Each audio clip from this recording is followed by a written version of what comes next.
Hello hi నమస్తే welcome back to our channel Valampuri. ఈరోజైతే మేము మ్యారేజ్కి వెళ్ళామండి. తమిళ వాళ్ళ మ్యారేజ్కి వెళ్ళాము. నేను మా ఆంటీ అలాగే మా వారైతే ముగ్గురం కలిసి వెళ్ళామండి. తను సుమతి ఆంటీ వాళ్ళ చిన్న అబ్బాయిదండి మ్యారేజ్. తను టెంపుల్లో పరిచయం ఆంటీ నాకు ఒక 6-5 ఇయర్స్ నుంచి అయితే పరిచయం. తను తిరుపావే చదువుతూ ఉంటాం ఇద్దరం ఒక కాడ కూర్చొని. చాలా బాగుంటుంది, మంచి మనిషి తను. కార్డు ఇచ్చేటప్పుడు అయితే నేను లేనంట, తన కార్డు ఇచ్చేటప్పుడు అంత ముందుకే చూస్తూ ఉందంట. కానీ నేను ఆ మధ్య అసలు టెంపుల్కే వెళ్ళలేదండి ఇంట్లో పనుల వల్ల. ఎక్కడికి వెళ్ళావమ్మా, రావట్లేదు, మీ ఇల్లు నాకు తెలియదు అని చెప్పేసి అయితే చాలా ఫీల్ అయ్యింది. తిన కార్డు ఇచ్చేటప్పుడు అడిగితే నేను ఫోన్ చేసి చెప్తానులే అని చెప్పింది. కానీ నేను నెక్స్ట్ డేనే వెళ్ళాను. ఆ తర్వాత కలిసింది తను. ఆ రోజు రేపు కంపల్సరీ రండమ్మా, నేను నాకు మీ ఇల్లు తెలియదు, నేను కార్డు తీసుకొని వస్తానని చెప్తే ఇక నెక్స్ట్ డే అయితే వెళ్ళాను. కార్డు తీసుకొని వచ్చింది, ఇచ్చింది, రమ్మని చెప్పింది. ఇంత ముందుకైతే ఒకసారి అయితే కలుసుకున్నామండి అందరము. జ్యోత్స్న అనే ఫ్రెండ్ ఉంటుంది, తన ఇంట్లో బియ్యం పోస్తే అందరం కలుసుకున్నాం అప్పుడు. ఆ తర్వాత ఇక మళ్ళీ నేను ఎప్పుడు వెళ్ళలేదండి. వాళ్ళు అప్పుడప్పుడు పిలుస్తూనే ఉంటారు పసుపు కుంకుమకి, కానీ నేనేం వెళ్ళలేదు. నాకు టైం కూడా ఉండదండి ఫస్ట్ ఆఫ్ ఆల్. తను అంతగానం పిలిచింది కదా అని చెప్పేసి అయితే వెళ్ళాను. బాగా రిసీవ్ చేసుకుంది, బాగా చూసుకుంది. అంత డెకరేషను అలాగే చౌట్రీ మన దగ్గరనేమో కళ్యాణ మండపం అంటూ ఉంటాము, ఫంక్షన్ హాల్ అంటూ ఉంటాం కదండి. అక్కడైతే చౌట్రీలు అంటారు. ఆ చౌట్రీలు అంత బాగుందండి. పెళ్లి కూతురు పెళ్లి కొడుకు కూడా సూపర్గా ఉన్నారు. అంత బాగుంది. వాళ్ళని పైకి తీసుకెళ్లేటప్పుడు, అది స్టేజ్ మీద తీసుకెళ్లేటప్పుడు వెళ్ళాము. ఆ రేణుకాదేవి అమ్మ కూడా వచ్చింది. ఆ క్లిప్ కూడా ఉండే అండి, నేను యాడ్ చేయలేదు. వాళ్ళు ఉన్నారని చెప్పేసి పెళ్లి కూతురు పెళ్లి కొడుకు ఉన్నారని అందరం కలుసుకొని ఆ పెళ్లి కొడుకుని పెళ్లి కూతురు వెళ్ళేటప్పుడు వెళ్తే అక్కడ డ్యాన్సులు చేస్తూ అంతా చాలా బాగుందండి. ఫస్ట్ ఎంట్రన్స్ అదే పైకి ఎక్కించేటప్పుడు అయితే బాగా అనిపించింది. బాగా చేసుకున్నారు వాళ్ళైతే మ్యారేజ్ అయితే. ఆ తర్వాత అయితే మేమందరము ఫోటోలు దిగినాము. అలాగే గిఫ్ట్లు ఇచ్చేసి వాళ్ళకి ఆల్ ద బెస్ట్ చెప్పేసి మళ్ళీ మేము కిందికి, అదే కింద ఉంటుందండి భోజనాలు అంతా పెట్టేది, ఆ కిందికి వచ్చేసి వాళ్ళైతే భోజనాలు అయితే చేశారు. నేనైతే శ్రావణం కదండి తినను.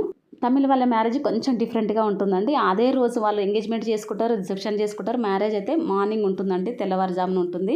అలా చేసుకుంటూ ఉంటారు.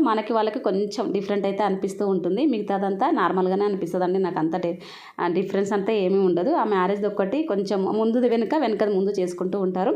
ఫుడ్ కూడా చాలా బాగా పెట్టారండి. మన దగ్గర ఏమో నాన్ వెజ్ పెడుతూ ఉంటారు, అంటే కొందరు తినేవాళ్ళు పెడుతూ ఉంటారు, తినని వాళ్ళు అయితే వెజ్జే పెడుతూ ఉంటారు. ఇలా అయితే అన్నీ బాగా జరిగిందండి, బాగుంది. తమిళ వాళ్ళు కదా, మళ్ళీ లాంగ్వేజ్ ప్రాబ్లం ఉంటుందేమో అనుకోవద్దు. తనకి తెలుగు కూడా వస్తుంది. నాకైతే కొంచెము కన్నడ అయితే వస్తుందండి, తమిళ అయితే అస్సలు రాదు. కొంచెం అయితే అర్థమవుతుంది అంతే. ఇద్దరం అయితే కన్నడలోనే మేము ఎంతవరకు మాట్లాడాలనుకుంటామో అదైతే కాన్వర్జేషన్ అయితే కరెక్ట్గానే చేసుకుంటూ ఉంటాము కన్నడలో.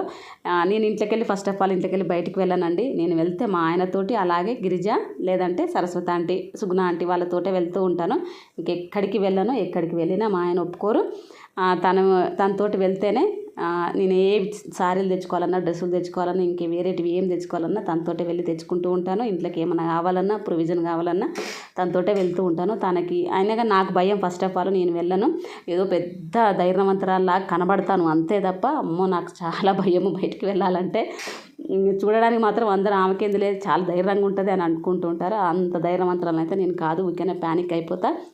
నాకు అలాంటి ప్రాబ్లం కూడా ఉంది కనుక మా ఆయనకు భయము, అందుకని నన్ను ఎక్కడికి వెళ్ళనియడు. తనే దగ్గరుండి తీసుకొని వెళ్తూ ఉంటారు. ఇక పెళ్ళికి తెలియకున్నా కానీ నా కోసం వచ్చిండు. ఇంత ముందుకు 2 పెళ్ళిళ్ళకు కూడా అలానే వచ్చిండండి. ఇంతకుముందు నేను లాస్ట్ 2 ఇయర్స్, అది 1 ఇయర్ అయితే 2 పెళ్ళిళ్ళకి వెళ్ళానండి, తమిళ వాళ్ళ పెళ్ళిళ్ళకి. అక్కడ కూడా నన్ను తీసుకొని వెళ్తాడు. తనైతే అంత బాగా చూసుకుంటాడు అంతే. ఇక తన పని ఉన్నా కానీ తొందరగా ఆ రోజు కొంచెం ఒక 1/2 అవర్ ముందు వచ్చేసి మమ్మల్ని అయితే తీసుకొని వెళ్ళిండు. ఇక స్టేజ్ మీద కూడా వచ్చిండు రమ్మంటే. ఇక రానంటాడు ఫస్ట్ అయితే, సిగ్గు కొంచెము ముఖమాటం పడుతూ ఉంటాడు. కానీ మాట్లాడితే మాత్రం చాలా బాగా మాట్లాడతాడు, బాగా చూసుకుంటాడు. ఒకవేళ ఇంటికి వస్తే కూడా అంతే మర్యాద అయితే ఇస్తాడండి, నాకు తెలిసిన వాళ్ళు ఎవరైనా వచ్చినా కానీ.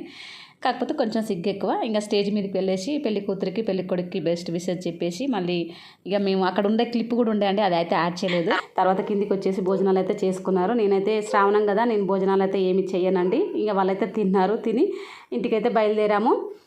బయలుదేరేసరికి 10:30 అయిందండి. ఇంటికి వచ్చేసరికి బాగా అనిపించింది. Thank you so much aunty, బాగా చూసుకున్నారు. ఇంతేనండి ఈ video. Thank you for watching.